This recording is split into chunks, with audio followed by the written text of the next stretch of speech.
Di episode yang lalu diceritakan tentang Owenso yang mendapatkan harta warisan dari pimpinan Kim sejumlah 18 triliun won untuk disumbangkan ke Yayasan Now.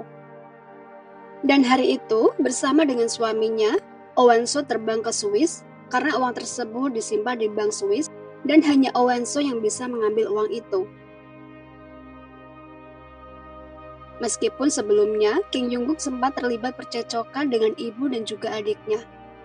Nyonya Park dan Kim Jung-min awalnya menghendaki kalau harta tersebut akan dibagi menjadi 3, yaitu untuk Jung-kook, Jung-min dan juga Nyonya Park. Tapi Jung-kook tetap tak mau, karena sesuai dengan wasiat yang ditinggalkan oleh sang ayah, harta itu memang akan disumbangkan untuk yayasan. Penolakan Jung-kook itu membuat Jung-min emosi. Dan ia berpikir kalau itu hanya akal-akalan Jung-kook agar ia bisa menguasai semua uang itu. Dalam perdebatan itu, Jung-kook mengatakan tentang status Jung-min yang bukan darah daging pimpinan Kim. Dan sang ibu yang mulai ketakutan kalau masa lalunya terbongkar, mulai menenangkan mereka berdua. Di akhir pembicaraan, Jung-kook juga mengatakan kalau ayahnya bukan meninggal karena serangan jantung, tapi ada orang yang telah menghabisinya, dan Pak Han tahu siapa orang itu. Mendengar itu, Jung-min semakin emosi dan ketakutan.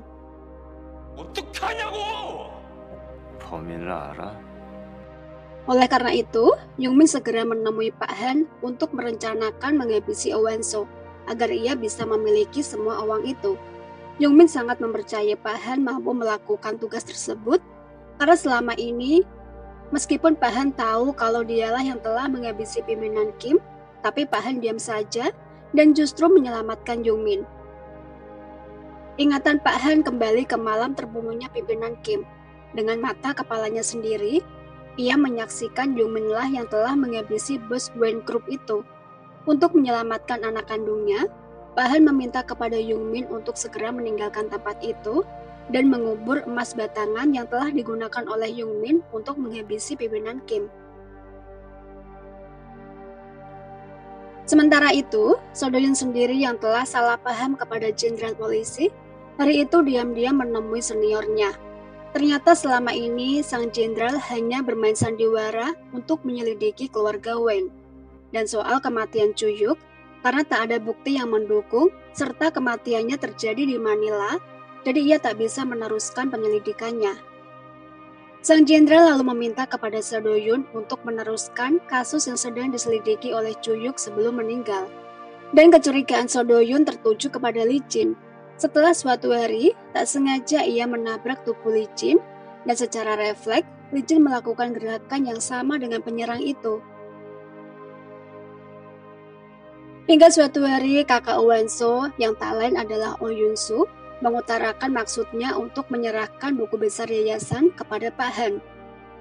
Meskipun Owenso dan So-do-yoon berusaha menasihati, karena itu akan sangat berbahaya untuk keselamatannya, tapi Oh Yun-soo tetap memaksa dengan alasan ia akan membuat kesepakatan dengan Pak Han setelah buku besar tersebut diberikan. Oleh karena itu, dengan berat hati, So-do-yoon terpaksa memberikan buku besar itu. Tapi So-do-yoon berpesan kalau Oh Yun-soo hendak menemui Pak Han, ia harus memberitahunya, karena ia akan mengawal secara diam-diam pertemuan itu. So-do-yoon juga mengatakan kepada Owenso dan kakaknya untuk berhati-hati dengan Pak Han, Jung-min dan juga pengawal Lee, karena So-do-yoon mencurigai kalau mereka bertigalah orang yang telah merencanakan penyerangan kepada Owenso di Manila. Sementara itu, istri Jung-min yang memang dari awal tak pernah akur dengan Jung-min, apalagi setelah ia tahu kalau Jung-min tak mendapatkan apa-apa dari pimpinan Kim, mulai menekan Jung-min. Ia meminta kepada suaminya untuk mengembalikan uang perusahaan yang telah ia pakai untuk membeli saham salah satu perusahaan Wayne Group. Meskipun Jung-min telah mendapatkan izin dari mertuanya untuk memakai uang tersebut, tapi sang istri tetap saja tak terima, dan ia mengancam akan memenjarakan Jung-min jika ia tak mengembalikan uang tersebut. Di tempat yang berbeda, entah angin apa yang membawa Jung-kook hari itu untuk mengajak Chun-hye bertemu dengannya. Chun-hye yang mengetahui kalau Jung-kook adalah ayah kandungnya sangat senang bertemu dan berbincang-bincang dengan Jung-kook. Tapi ternyata sang ayah hanya ingin memberitahunya kalau ia akan berpisah dengan ibunya Jang Tera, dan ia menawarkan pilihan kepada Junhee untuk tinggal bersamanya. Tapi Junhee menolak karena ia tahu kalau sang ibu hanya memiliki dirinya di dunia ini, sedangkan Jungkook mempunyai banyak keluarga. Jungkook melakukan semua itu karena ia ingin membina kembali rumah tangga yang baru dengan Owanso. Oleh karena itu, Jungkook pun menyerahkan uang yang selama ini ia kumpulkan sebanyak 100 miliar won kepada Jang Tera sebagai permintaan maafnya karena selama ini ia tak pernah mencintai Jang Tera. Kecurigaan So Do-yoon kepada Lee Jin semakin bertambah ketika suatu malam ia yang melihat Lee Jin hendak keluar dari kamarnya. Dan di waktu yang sama, So Do-yoon juga mendapatkan pesan dari kakak Owanso kalau ia hendak menemui Pak Han di dekat Sungai Han. Dan untuk mendapatkan bukti tentang kejahatan Pak Han, So Do-yoon diam-diam merekam pembicaraan mereka berdua dan juga memasang alat kamera video di sekitar tempat itu. Dalam pertemuan itu diketahui kalau Pak Han telah mentransfer uang dalam jumlah yang cukup besar di rekening kakak Owanso agar ia bisa pergi sejauh mungkin dari Korea. Tapi sebelum kakak Owanso menyerahkan buku besar itu, ia berpesan kepada Pak Han untuk tidak mengganggu adiknya lagi setelah ini. Ia tak keberatan kalau adiknya harus bercerai dari Jungkook dan kehilangan dana taktis tersebut. Yang penting adiknya selamat. Dan karena Pak Han menjamin keselamatan Owanso, dengan berat hati, kakak Owanso menyerahkan buku besar tersebut. Dan sesaat setelah kepergian Pak Han, tiba-tiba sebuah pisau menggores leher Oh Yeon-soo. Dan So Do-yoon yang menyaksikan kejadian itu, lalu teringat akan kematian Ju-hyuk. Dan ia semakin yakin kalau orang itu adalah orang yang sama. So Do-yoon lalu mengejar penyerang itu, dan berhasil menikamkan pisau ke punggung orang tersebut. Tapi So Do-yoon lebih memilih untuk segera menolong kakak Owanso dan membiarkan penyerang itu untuk kabur. Tapi sayang, karena kehabisan banyak darah, kakak Owanso meninggal setelah sampai di rumah sakit. Di waktu yang sama, malam itu istana digegerkan dengan kedatangan petugas kejaksaan untuk menangkap Nyonya Park. Mereka berusaha menghubungi Pak Han, tapi selalu tak berhasil. Dan itu semua adalah ulah Pak Han yang telah menguasai kembali buku besar yayasan. Diam-diam ia menelpon kantor kejaksaan dan melaporkan Nyonya Park. Dan keesokan harinya, setelah istana dipenuhi dengan para awak media, barulah Pak Han pulang ke istana dengan wajah bahagia. Dengan perasaan tanpa bersalah sama sekali, ia segera menemani Nyonya Park ke kantor kejaksaan untuk menjalani pemeriksaan. Dan tentang reporter, Pak Han telah menyiapkan berita tentang perselingkuhan Owanso untuk menutupi kasus dana taktis itu. Padahal hari itu, Owanso baru saja mendapatkan kabar kalau kakaknya meninggal. Tapi ia tak bisa segera keluar untuk melayat karena para reporter telah menunggunya untuk mendapatkan jawaban tentang kasus perselingkuhannya. Dan setelah menunggu cukup lama, akhirnya dengan ditemani So Do-yoon, Owanso berhasil keluar dari istana untuk datang ke pemakaman kakaknya. Hadir juga di tempat itu, Jungkook ditemani teman Park. Dan di saat itulah, istri Yoon-soo menyampaikan pesan dari suaminya sebelum meninggal untuk memberikan sebuah USB kepada So Do-yoon jika sesuatu yang buruk terjadi kepadanya.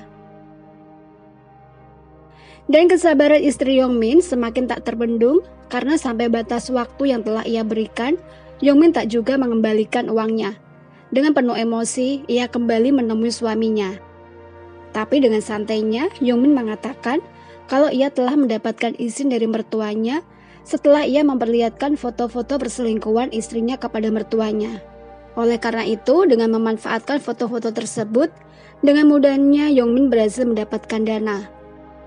Tapi bukannya takut, sang istri justru menantang Yongmin dan mengancamnya kalau ia akan membuat perhitungan dengan Yongmin dan memastikan kalau Yongmin akan menjadi gembel.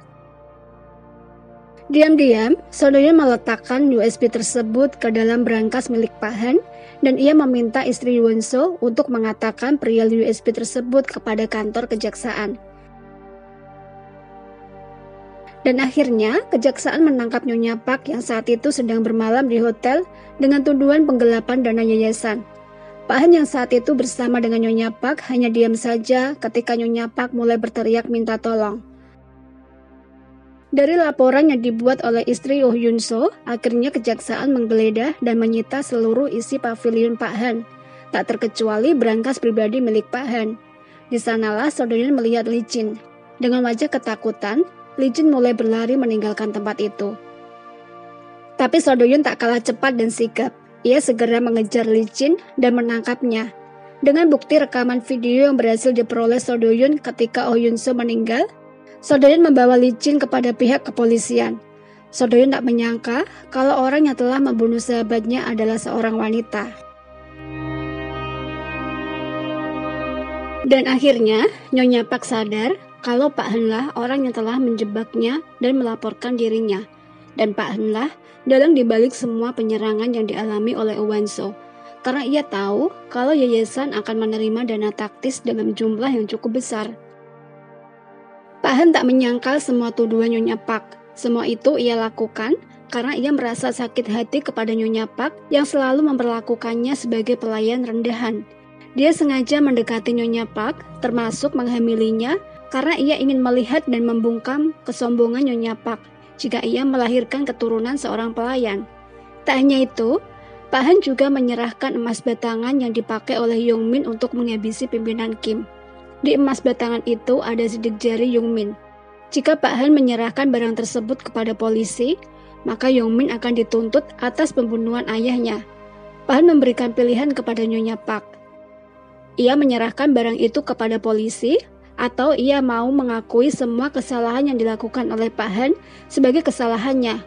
Pak Han memaksa Nyonya Park kalau dialah dalang dibalik penyerangan yang dialami oleh Oh Wan-so. Pilihan yang sangat sulit untuk Nyonya Park, karena kalau sampai media tahu kalau ia melahirkan anak dari perselingkuhannya dengan Pak Han, maka nama baik Wen Group akan dipertaruhkan. Kekesalan Yong-min semakin tak tertahan ketika suatu hari istrinya memaksa untuk bercerai. Dalam kondisi kalap, Yong-min menuju istana Huen.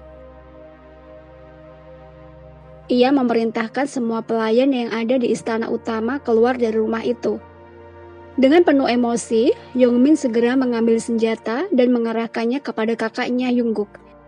Ia menyalahkan Jungkook atas semua kejadian yang ia alami, termasuk kehancuran rumah tangganya. Di saat itulah, Oh Wan-so yang hendak meninggalkan rumahnya untuk pergi ke yayasan mendengar suara tembakan. Suara itu juga memancing Pak Han untuk datang ke tempat tersebut. Yong-min meminta kepada Jungkook untuk memberikan dana taktis peninggalan pimpinan Kim, tapi Jungkook menolak.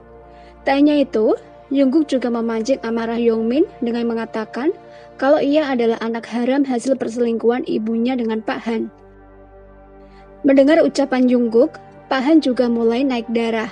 Oleh karena itu, ia meminta senjata yang dipegang oleh Yong-min dan berniat untuk menghabisi Jungkook. Jungkook mulai tak tahan dengan Pak Han yang ingin memenjarakan ibunya atas kesalahan yang ia buat. Ia lalu menyerang Pak Han sehingga suara tembakan yang kedua mulai didengar oleh Oh Wan-so. Di saat itulah, Yong-min mengambil senjata dan menembakkan ke arah Jungkook. Meskipun melihat Jungkook sudah tak berdaya, Yong-min tetap saja memberikan timah panas itu ke tubuh kakaknya. Dan tembakan yang kedua itu terjadi tepat di depan Oh Wan-so. Oh Wan-so spontan berteriak dan segera memeluk tubuh suaminya. Detik-detik menuju kematiannya itulah, Jungkook mengatakan kalau ia sangat mencintai Oh Wan-so. Selama ini ia ingin mengakui perasaannya, tapi tak tahu caranya, karena sang ibu mendidiknya sebagai orang yang tak memiliki perasaan. Dan akhirnya Jungkook meninggal di hadapan Oh Wan-so. Belum hilang kesedihan Oh Wan-so karena kepergian suaminya, Pak Han justru menyuruh Yong-min untuk pergi dan membuat skenario seolah-olah Oh Wan-so yang telah membunuh suaminya. Seketika itu juga Pak Han segera menelpon jenderal polisi untuk melaporkan kasus pembunuhan keluarga Wen. Dan di saat itu, So Do-yun yang sedang bersama dengan sang jenderal langsung menuju istana Wen. Ketika kelompok polisi sedang menginterogasi Oh Wan-so itulah, So Do-yun datang. Dengan percaya diri, Pak Han berusaha mengarang cerita yang memberatkan Owenso. Tapi Owenso menyanggah pernyataan Pak Han itu. Dan ketika polisi membawa Owenso ke kantor polisi, So Do-yun yang sangat percaya kalau itu bukan perbuatannya, berusaha menenangkan Owenso dan berjanji akan menyusulnya ke kantor polisi. Sebelum pergi, Owenso mengatakan kalau Yongmin lah yang telah membunuh suaminya. Tapi sayang, ketika So Do-yun hendak memeriksa CCTV di istana utama, ternyata semua format CCTV telah dimatikan. Dari laporan para pelayan, kalau mobil Yongmin masih berada di parkiran, So Do-yun segera menggeledah seluruh kamar di sana. Dan benar saja, Yongmin ternyata bersembunyi di salah satu kamar. Dan tak mau menunggu lagi, So Do-yun segera menangkap Yongmin dan menyerahkannya kepada polisi. Dari hasil uji forensik, mereka menemukan kecocokan bubuk mesiu dengan DNA Yongmin. Ditambah lagi dari rekaman CCTV di luar rumah yang berhasil dipulihkan formatnya, mereka berhasil menemukan fakta kalau saat bunyi tembakan terjadi, Owenso sedang berada di luar rumah.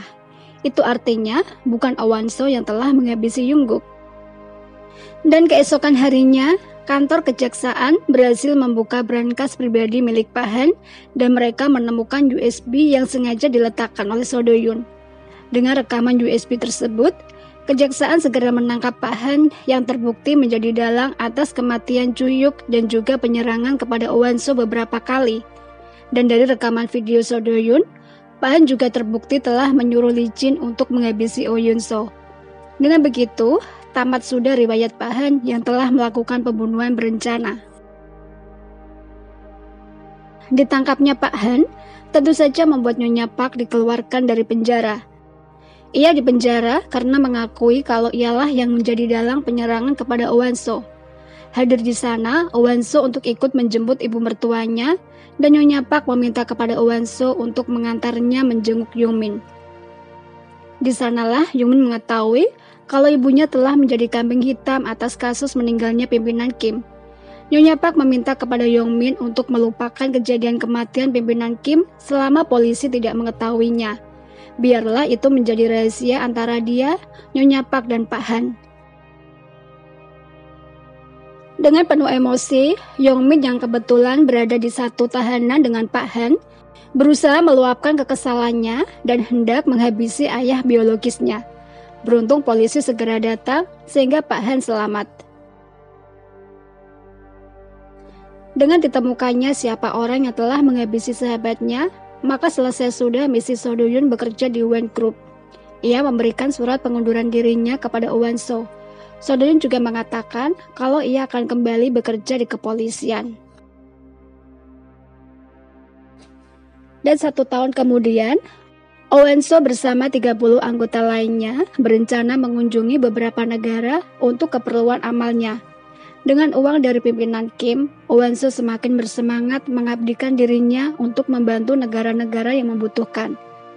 Di saat itulah, seseorang memanggil nama Owenso dan ternyata ia adalah So Do-yun yang juga berencana untuk bergabung menjadi sukarelawan di Yayasan Now. Dan film pun selesai. Nah, dengan berakhirnya film tersebut, maka selesai sudah rangkaian drama Korea Red Swan dari episode 1 sampai 10 yang berhasil aku rangkum. Sampai jumpa di rangkuman film-film selanjutnya. Terima kasih. Jaga diri baik-baik and see you.